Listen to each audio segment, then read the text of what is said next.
As Nigerians continue to feel the pinch of rising costs following the removal of the petrol subsidy, President Bola Tinubu has once again defended his government's economic strategy. Represented by the Vice President Kashim Shettima at the 17th Annual Banking and Finance Conference of the Chartered Institute of Bankers of Nigeria, President Tinubu argues that the removal of the petrol subsidy is not just a necessary evil, but a deliberate move to redirect funds towards critical sectors that need them most. Nigeria's economic story is one of resilience, determination, and gradual recovery. Despite the global challenges, including the aftermath of the COVID-19 pandemic, geopolitical tensions, and inflationary pressures, our nation continues to press forward. Our GDP growth recorded at 3.19% in the second quarter of 2024 reflects our commitment to laying the foundation for long-term stability and prosperity. The services and industrial sectors have been key drivers of this growth, showing that our economy is diversifying. Your Excellencies, distinguished ladies and gentlemen, as a government, we have recognized the challenges and are deploying several initiatives towards addressing them. Some of these include macroeconomic stabilization measures. We have taken bold steps to reform the macroeconomic environment. Our focus is on restoring confidence in the Nigerian economy through measures aimed at reducing inflation, stabilizing foreign exchange market, and improving fiscal management. Though painful in the short term, the removal of fuel subsidies is designed to free up budgetary resources for critical investments in infrastructure and social services, and frequent adjustment of the monetary policy rate, a move aimed at curbing inflation and fostering a more market-oriented exchange rate system. Well, for more on this, the governing All Progressives Congress National Publicity Secretary, Felix Morka, joins me in the studio. Great to see you.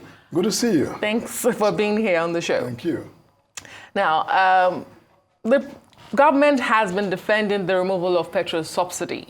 Once again, we heard that at the annual conference of the bankers yesterday, where Vice President represented President Bola Tinubu. But I think a good place to start would be to ask you, why does the government continue to insist that petrol subsidy is gone, given that recent findings indicate that subsidy on petrol has been reinstated? Is it not time to be transparent with Nigerians and tell them the truth about petrol subsidy? Thank you, Adesua. Now, what has happened is not a function of politics or a proclamation by the president. It's a function of law. The Petroleum Industry Act eliminated the system of subsidy as we knew it under the former administration of President Muhammad Buhari. Now, as of the signing into law of the PIB, petroleum subsidy was gone, meaning that Nigeria, this new government has succeeded, President Buhari, could not, pay, subsidies because the law didn't permit it. So you couldn't budget for it as we did in the past years. So what President Bola Tinubu did on the day of his inauguration was simply communicate what the law had declared. And I think this point is critical to make, that we should be mindful that what the president did on the first day of his inauguration was to declare the state of the law. He didn't do anything of his own free will. It had been legislated by the National Assembly and signed into law by the previous president. Now, with that said, we went on. You will attest, anyone who reads the national budget since the president came in, including some of the supplementaries, there's no provision for subsidies at all. Now, let me qualify what I'm about to say. But, I think this is just my own understanding. I don't speak for the NNPC or for anybody, but I speak for my party, the All Progressives Congress. What happened, in my understanding from reading the same information that you read, I believe, is that the NNPC, being now a quasi-public-private entity, continued in some way, shape, or form, to some degree, to manage that, recognizing that a wholesale, complete, total removal of subsidy would in fact, further exacerbate, existing economic conditions for the time being. Mm-hmm. Now, that is for NNPC to explain, and I think they've, been trying and have tried to explain that.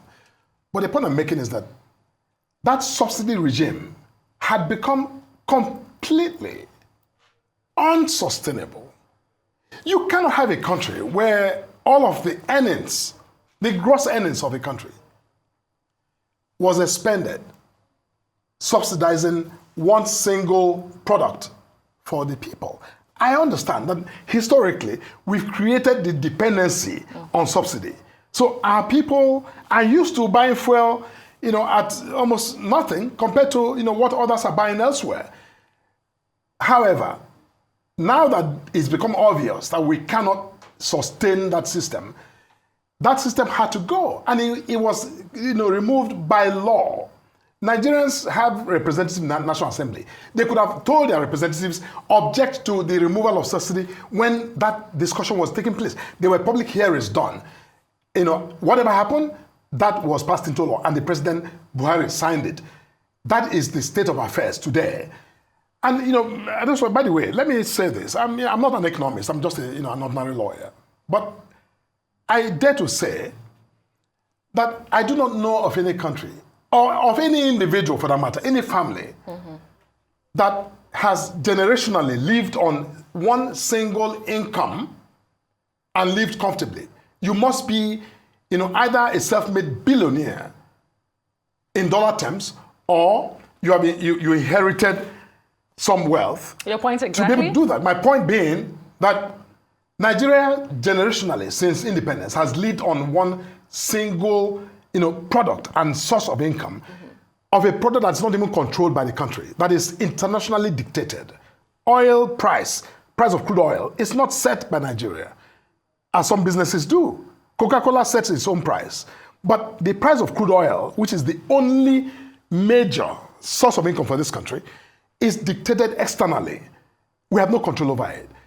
Liable to all the vagaries and the forces, internationally that condition that. Which leaves us very vulnerable. Yes. But the point to my question is, there is subsidy. There is some form of subsidy. Well, whether we like to call it under recovery or shortfall, as the NNPC is calling it now, someone is paying for the difference between petrol that is bought into this country and what Nigerians pay at the pump, which we know as subsidy. Okay. And that's my question about transparency.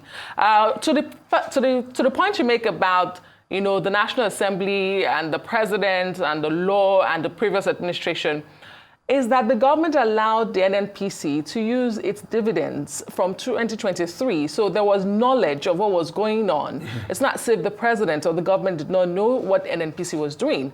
My question is, do you think your government has been transparent enough with Nigerians with the situation on the ground? I believe that the government has been as transparent as possible in this transitional period when this president took power. The president took power from a previous government, and has had just 1 year, a little over 1 year, in office. Now, NNPC, don't forget, used to be totally state-owned, but has become some hybrid of public-private kind of entity, with still government stakes, but also private sector stakes in that company.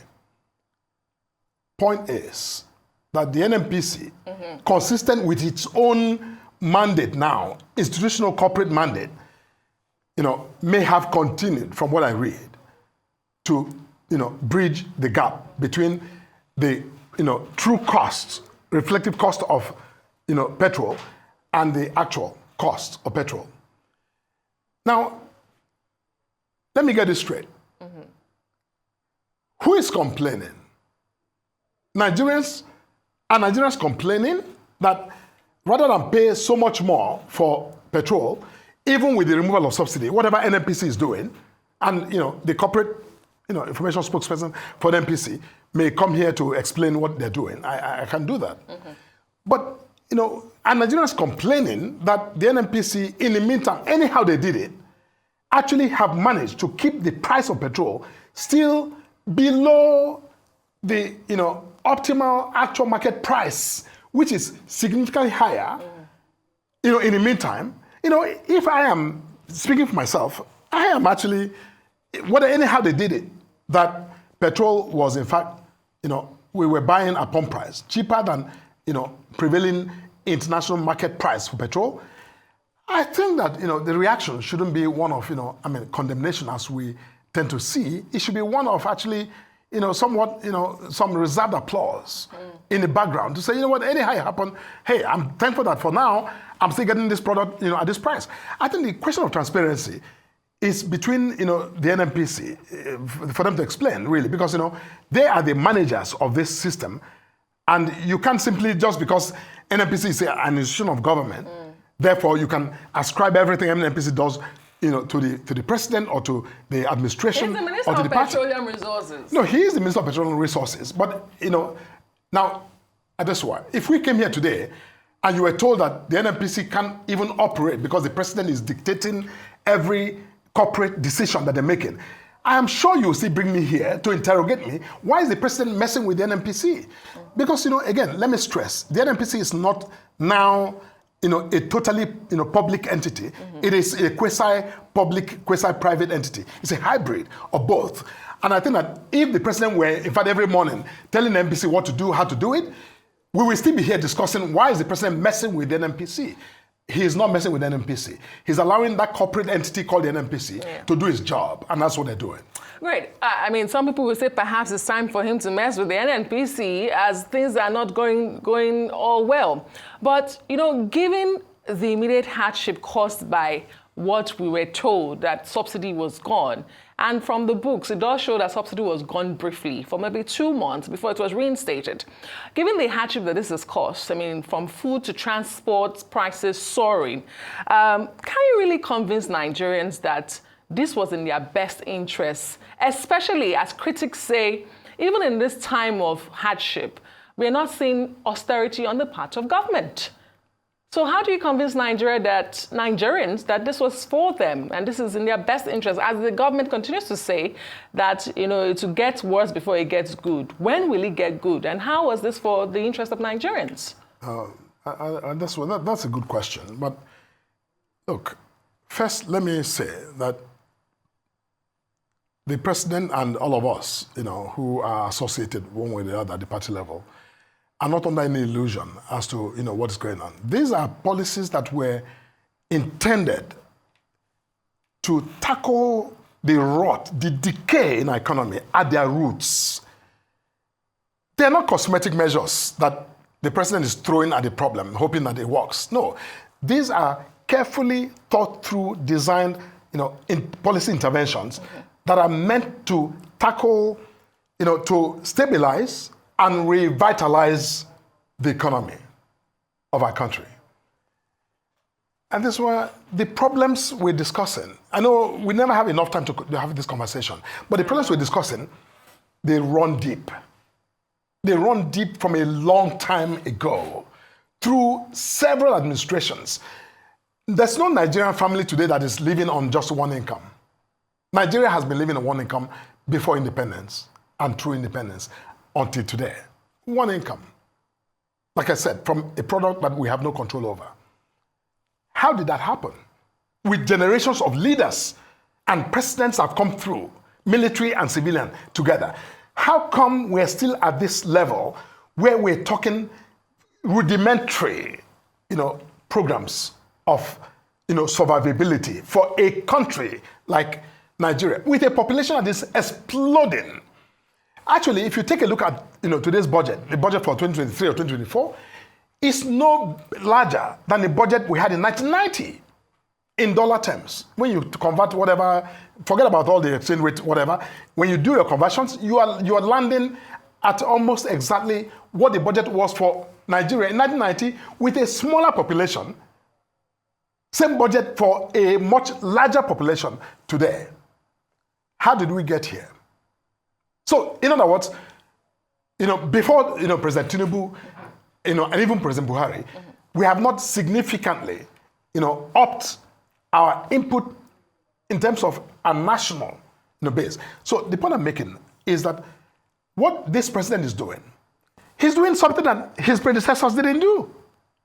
I know for those people who listen to me who are dealing with the reality of the moment, we say, what is Morka talking about?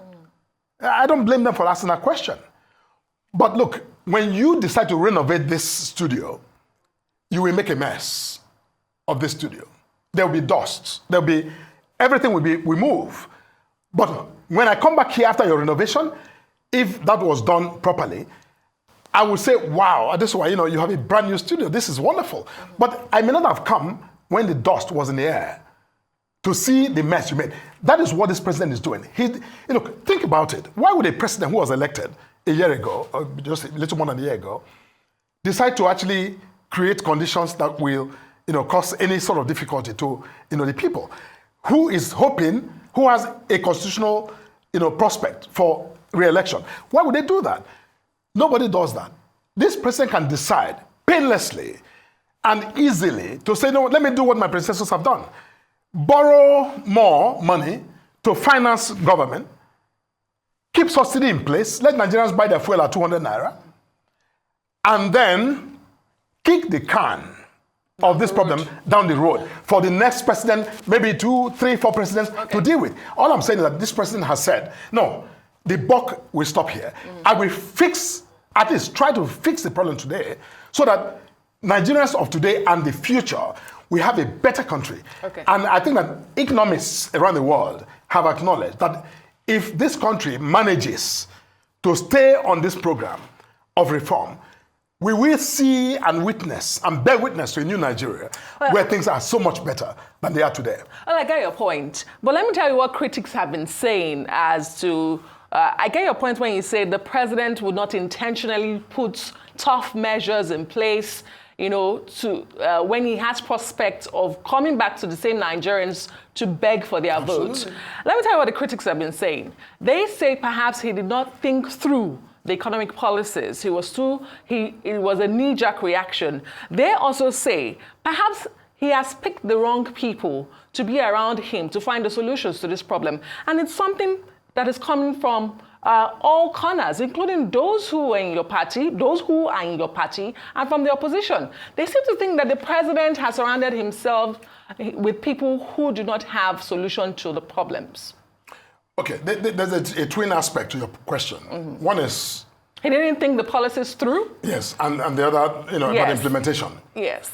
Let's talk about thinking the policies through. No, he thought the policies through. This president, I was privileged to be a part of that whole building process for the campaign. I sat in a room with him and I listened to a lot of the debates and the arguments.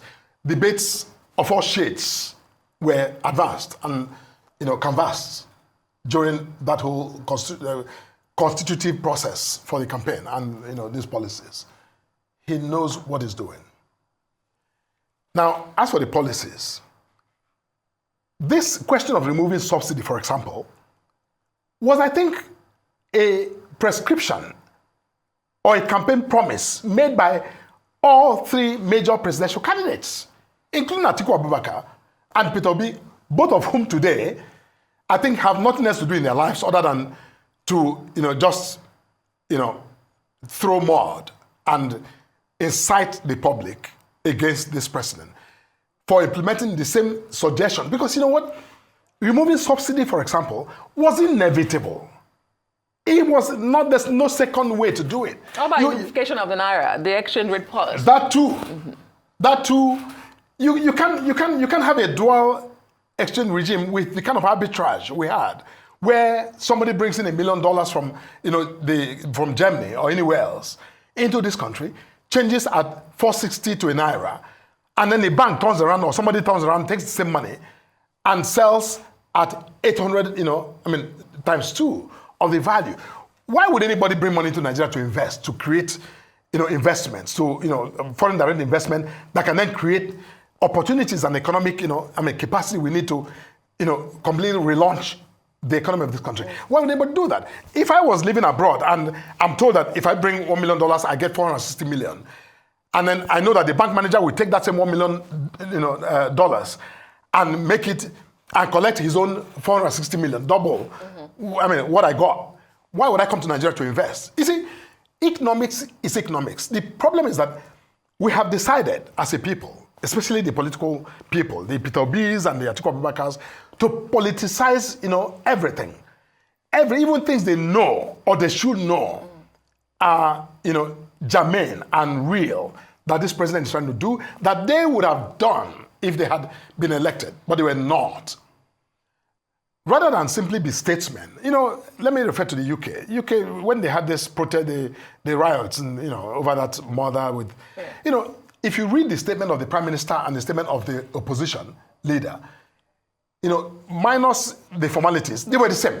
But these people here, the Peter Obis and the Kwatu lack patriotism, cannot, begin to even, win themselves of their loss. They will continue to incite Nigerians and lie to Nigerians and gaslight Nigerians about the policies of this government. It's interesting. It's interesting that you compare Nigeria with UK when it comes to politics, and I don't think we play the same politics the way it's been done. But how is it different? But let me. How is it different? Since you brought in the opposition, your party was also once in the opposition. Did you not criticize the government in power? Why are you allergic to criticism by opposition? No. Far from it. You see, criticism, constructive criticism is different from incitement of a people. What Peter Obi and Atiku Abubakar are doing are merely inciting Nigerians, playing on their emotions and their sentiments. They are lying to them. They gaslight Nigerians. They're not being forthright in any way. They're not being honest. They're being intellectually dubious, quite frankly, in the way they are, interacting with Nigerians. They are trying to frame, and by the way, have you seen a government anywhere in the world? Give me an example. You are learned, you are a journalist, you're vast, in your knowledge and your intellectual, capacity.